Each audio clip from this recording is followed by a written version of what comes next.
Hello குப்பத்துராஜா நேயர்களே, இன்னைக்கு பார்த்தீங்கன்னா பிக் பாஸ் கலக்கலன்னு இருக்கிறதுக்கு ரீசன்னா அது வந்து கானா வினோத் தான். அவர் இல்லைன்னா ரொம்பவே டல்லாக போகும் அப்படின்னு தான் சொல்ல முடியும்.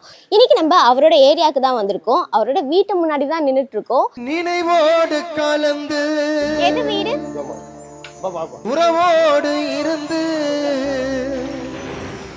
விதியோடு இதுக்குள்ளதான் உங்க வீடா? ஓகே. பனி போல கரைந்து இங்கதான் பிறந்து வளர்றாங்க. ஆமா, இந்த பிறந்து வளர்ந்ததெல்லாம் இங்கதான். அவர் பிறந்து வளர்ந்தது எல்லாம் எத்தனை வருஷமா அவங்க இந்த ஏரியால இருக்காங்க? இல்ல அவங்க அம்மா அப்பா இருந்ததுல இருந்தே வந்து இருக்காங்க. அவங்க அம்மா அப்பாவும் வந்து இங்கதான் இருக்காங்க. அவங்க அம்மா இறந்துட்டாங்க, காலா இருக்கிறாங்க. ஓகே.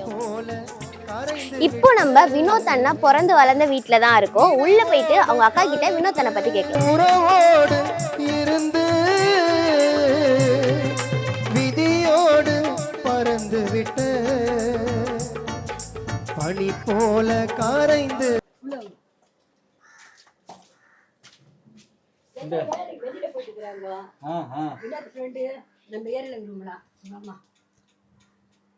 அம்மா அப்பா எல்லாம் இங்கதான் பிறந்து வளர்ந்தாங்க. அம்மா இங்கதான் பிறந்தாங்க. அம்மாவா? அம்மாவோட ஏரியா இதுதானா? ஆமா ஆமா. அப்பாவோட ஏரியாவும் இதுதானா? அப்பா இருந்து மேல்மருவத்தூர். Okay okay. அப்பா இது அப்பா. இது அப்பா, இது அம்மா, இது அக்கா, இது அண்ணன். உங்க கூட பிறந்தவங்க மொத்தம் எத்தனை பேரு? வினோத் அண்ணா கூட பிறந்தவங்க அவங்க கூட நிறைய பேர். இப்ப இருக்கிறது வந்து 3 பேர் தான் இருக்கிறோம். வினோத், கனகராஜ், செந்தில், நான். ஓகே. வினோத், கனகராஜ், செந்தில், நீங்க 4 பேர் இருக்கீங்க மொத்தமா. ஓகே. வினோத் அண்ணா எப்படி உங்க கூட? நல்ல டைப்பு. எங்களுக்காகவே கஷ்டப்பட்டான், எங்களுக்காகவே உழைச்சான், இன்னும் எங்களுக்காகவே செஞ்சுன்னு இருக்கிறாப்புல. பிக் பாஸ் போனது கூட உங்களுக்காக தானா? அது அவனுடைய வாய்ப்பு. ஓகே. எல்லாம் எங்களுக்கு செஞ்சான் அவன். பாக்குறோம். ஷோ பாக்குறீங்களா? பாக்குறோம். ஓகே. நாங்க அதை பத்தி எங்களுக்கு என்னன்னே தெரியாது. சரி இருந்தோம், நம்ம வீட்டுல இருந்து ஒரு புள்ள போயிருக்கிறதுனால நாங்க அதை எங்க ஏரியாலேயே பிஸ்பாக்ஸ்னா தெரியாது. ஆனா அது அவனால நாங்க எல்லாமே பாக்குறோம். இந்த ராயபுரமே அதை பாக்குது. எங்க பார்த்தாலும் நான் போனா கூட வினோத்தல தான் பாக்குறேன்றாங்க. ஓகே. இப்போ வந்து ஓட்லாம் போடுறீங்களா? தம்பிக்கு போடுறோம். எல்லாரோட போனை வாங்கி போடுவீங்களா? இல்ல அவங்க எல்லாமே நான் சொல்ல வேண்டியது இல்ல. எல்லாரும் என்னகிட்ட அவங்க என்கிட்ட போனை வாங்கி அவங்க போடுவாங்க. அப்படி உங்க போனை வாங்கி அவங்க போடுவாங்க. அதனால எல்லாமே போடுவாங்க. Okay okay. வினோத் அண்ணாவை வந்து திவாகர் வந்து ரொம்ப ட்ரிகர் பண்ற மாதிரி சில விஷயங்கள் பண்றாருல்ல, அதெல்லாம் பார்க்கும்போது உங்களுக்கு எப்படி? அது வந்து ஒரு கேம்ஸ்மா. ஏன்னா இருக்கிறது ஒரு 3 மாசம். இவரு கலைக்கிறது அது ஒரு ஜாலி. ஓகே. ஏன்னா தனியா வந்தாலும் போர் அடிக்கும். அவங்க டைம் பாஸ் பண்றதுக்காக அது மாதிரி பண்றாங்க.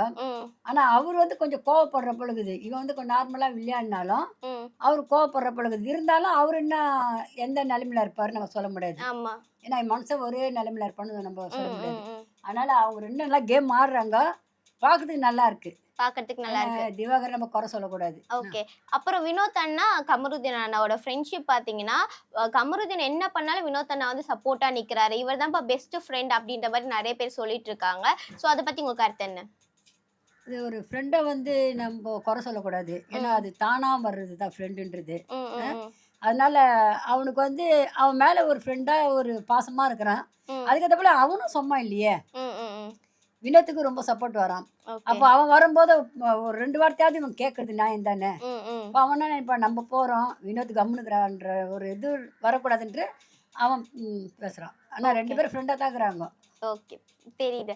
அடுத்ததா பாத்தீங்கன்னா, இப்போ வினோத் அண்ணா வந்து வின் பண்ணிட்டு வந்துட்டாருன்னா, டைட்டில் வின் பண்ணிட்டு கப்பு ஜெயிச்சுட்டு வந்துட்டாருன்னா அவருக்கு நீங்க என்ன கிஃப்ட் கொடுப்பீங்க? எங்க ஊரே வரவேற்கிறதுக்கு ரெடியா இருக்கு. மாலை எல்லாம் போட்டு மேல தாளத்தோட வரவேற்பீங்க. நீங்க சின்ன வயசுல இருந்து பார்த்த வினோத் அண்ணா இப்ப பிக் பாஸ்க்குள்ள போயிருக்காரு. சோ எப்படி இருக்கு பாக்கிறதுக்கு? நல்லா இருக்கு. அவன் சின்ன வயசுல இருந்து குழந்தையில இருந்து நாங்க தான் தூக்கி வளர்த்து ஆளாக்குனது. அவங்க குழந்தை அவன் இவ்வளவு பெரிய ஆளாகி அவன் கானால இருந்தான்.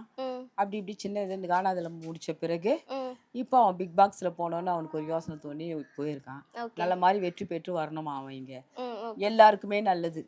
எங்க குடும்பம் ஃபுல்லா எங்க வீடு வந்து ஒரு கிராமத்தார் வீடு. இது அப்படி வாழ்ந்த குடும்பம் எங்க பெரியம்மா, நான் வந்து எங்க சித்தி, அவங்க எங்க அம்மாவுக்கு தங்கச்சி, எங்க சித்தி, இன்னொரு சித்தி, எங்க மாமா மாமின்னு அப்படி கூட்டு குடும்பமா இந்த வீட்டுல வாழ்ந்தவங்க.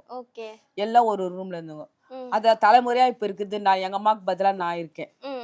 நான் அந்த மாதிரி என் பிள்ளைங்க அப்படி அப்படி வந்து ஆளாயிடுச்சு. அப்படி குடும்பத்துலேருந்து வந்துவான் அவன். எங்கள் குடும்பத்தில் எல்லாருமே கச்சேரி லெவலில் தான் இருப்பாங்க. கச்சேரி பண்ணுறது, பாட்டு பாடுறது, இதுதான் எங்களுக்கு வேலை. நாங்கெல்லாம் பாட்டு பாடுவோம், மோளம் அடிப்பானுங்க. சும்மா வீட்டில் பழைய பழைய பாட்டெல்லாம் இருக்காதா, எங்கள் அம்மாங்க பாடுவாங்க, எங்கள் சித்தியம் பாடும். இங்கே வந்து யாருக்குமே தெரியாது அவன் எங்கெங்கே போகிறான், என்னென்ன பண்ணுறான், எந்த வெளியூருக்கு போகிறான், யாருக்குமே தெரியாது. போயிட்டு வந்துடும் சாதாரணமாக. போயிட்டு வந்த பிறகு சரி நான் இங்கே போனாக்கா அங்கே போனேன், அப்படியாப்பா அப்படின்னு நாங்களாம் பேசுவோம். அதாவது டிவியில் நிகழ்ச்சி கூட நம்ம யாருக்குமே சொல்ல மாட்டோம். திடீர்னு பார்த்து சொல்லுவாங்க, உங்கள் தம்பி அதில் நடிக்கிறானே, இந்த கலைஞர் டிவியில் பாடுறானே அப்படின்னு சொல்லுவாங்க. சொல்லும் போது தான் சரி அப்படியா அந்த மாதிரி அவனுடைய அவன் ஃபேமஸ் ஆகிறதுக்கு இப்போ இது ஒரு பிக் பாக்ஸு அவனுக்கு உறுதுணையாக இருக்குது, ஹெல்ப்ஃபுல்லாக இருக்குது. தம்பி ஜெயிச்சுட்டு வரணும் இங்கே இந்த ஏரியாவுக்கு. சின்னதுலேருந்து பார்க்குறேன். பிக் பாஸ் பார்க்குறீங்களா? இப்போ டெய்லி பார்க்குறோம். ஓட்டெல்லாம் போடுறீங்களா? ஓட்டெல்லாம் போடுறோம், எல்லாரும் எங்கள் குடும்பம்லாம் போடுறோம். நல்லா ஜெயிச்சுட்டு வரணும், எங்கள் ஊருக்கு மதிப்பாக இருக்கும். Okay okay, thank you. குழந்தையிலேருந்து கொஞ்சின்னு இருப்பான் இவனை. ஓ அப்படியா? இவன் இப்பதான் வந்திருக்கேன்னு சொன்னா பாட்டெல்லாம் பாடுறதுக்கு கூப்பிடுவான். விஜய் டிவிக்கு கூட்டுன்னு போறேன்னு கூட சொல்லியிருக்கான். நல்ல தம்பி. ஓகே. எங்களுக்கு கஷ்டமே கொடுக்காது, எப்பவுமே சிரிச்ச முகமா இருக்கும், சந்தோஷமா. அதே மாதிரி ஹெல்ப் பண்ணுவாங்களா? ஹெல்ப் பண்ணுவாங்க. உள்ளேயும் அதே மாதிரி தான் இருக்கிறாங்க. உள்ளேயும் அதே மாதிரி தான் இருக்கிறாங்க. எல்லாரையும் சிரிக்க வைக்கணும், எல்லாரும் சந்தத்தையும் ஏற்றுக்கணும்ட்டு. ஓகே. அவர் ஏதாச்சும் மாற்றிக்கணும்னு ஏதாச்சும் சொல்வீங்களா? மாற்றிக்கணும், இது மாற்றிக்க நல்லா இருக்கணும் கேம்லாம் மாற்றிக்க தேவை, ஜெயிச்சுட்டு வரட்டும். எதுவுமே மாற்றாம ஜெயிச்சுட்டு வரட்டும், இப்படியே இருக்கணும். நல்லா இருக்கு, நல்லபடியாக இருக்குது. இந்த வீடியோ உங்களுக்கு பிடிச்சிருந்தா லைக் பண்ணுங்க. குப்பத்து ராஜா சேனல்ல இருக்கிற கண்டென்ட்லாம் உங்களுக்கு நிறைய தெரிஞ்சுக்கணும்னா இந்த சேனலை சப்ஸ்கிரைப் பண்ணுங்க, பெல் பட்டனை கிளிக் பண்ணுங்க.